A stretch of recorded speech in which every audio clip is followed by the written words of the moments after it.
talk about the history of rail transit through my life in looks. 1981.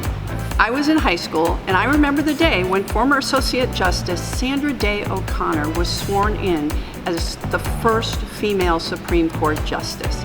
It was a long time coming, but we'll take what we can get. Also, in 1981, the rail cars servicing the Chicago L had been operating since the 1980s. Now, the agency can upgrade to the next generation of rail cars that will boost safety and efficiency. 1984, when the Apple Macintosh was introduced with one of the greatest Super Bowl ads of all time. Seriously, you should check it out. 1984 was also the last year that Cleveland's heavy rail Red Line, which connects the city's airport, downtown, and other communities, acquired new rail cars.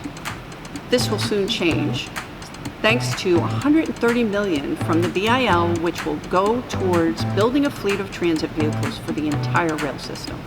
And who could forget 1988, when the Tom Tom Club released their album, Boom Boom Chi Boom Boom. Also, 35 years ago, in 1988, the Sacramento Regional Transit District rail cars were acquired. Thanks to the BIL, the agency will buy 16 new and more accessible vehicles. The $45.1 million grant will help with costs while also supporting good-paying jobs in California and improving the reliability and accessibility of Sacramento's light rail system. And 1989 was the year I met this guy. We were both members of the Hotel Workers Union, and we were about to go on strike, and he said he wouldn't cross the picket line. Right there and then, I decided to marry him. Also, in 1989, both Taylor Swift and the South Florida Regional Transportation Authority were both born. The commuter rail servicing Fort Lauderdale and Miami is due for 24 new passenger cars and locomotives, thanks to the $71.7 million from the BIL. Tri-Rail operates a fleet of 27 locomotives, including some dating back to 1975. Great time for an upgrade.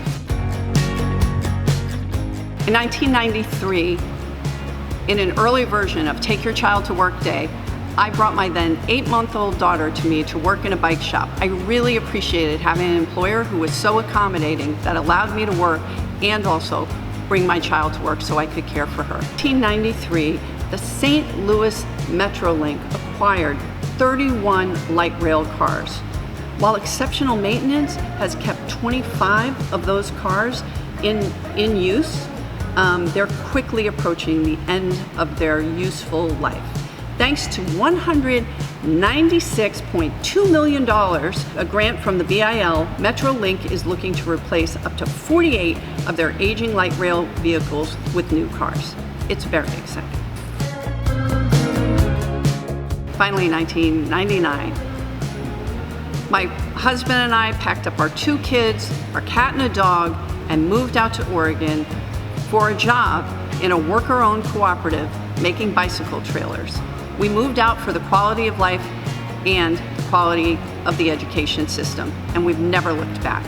Also, in 1999, the Utah Transit Authority began operation of a fleet of light rail vehicles that remain in use this day. Those early models, which total 40 cars in UTA's fleet, feature higher floors that are less accessible for some individuals with disabilities. The BIL provides $60 million to the agency so they can replace up to 20 of these high floor vehicles with newer, more reliable, and more accessible low floor models.